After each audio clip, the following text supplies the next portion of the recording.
ପାଞ୍ଚଟି ପତି କି ଗ୍ରହଣ କରିକି ଚଳେଇଛନ୍ତି। କ୍ରୋଧେ ଦାସୀ ରକ୍ତେ ବେଶ୍ୟା। ଗୋଟେ ଗୋଟେ ସ୍ତ୍ରୀ ଲୋକ ଥିବେ ପୁରୁଷ ରତି କ୍ରୀଡ଼ା କରିବା ଗଲାବେଳକୁ ସେଥିରେ ଛାଟି ଦେବେ, ଇଏ ମୁଣ୍ଡକୁ ଯେତେବେଳେ ଉଠିବ ଠାଇ ବସିବ କାନ ଗୁଡାକୁ ଗଲା।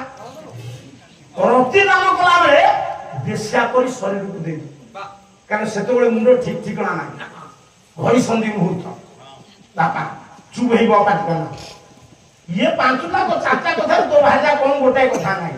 କ୍ରୋଧେ ଦାସୀ ରକ୍ତେ ବେଶ୍ୟା ଭୋଜନେ ଜନନୀ ସମା।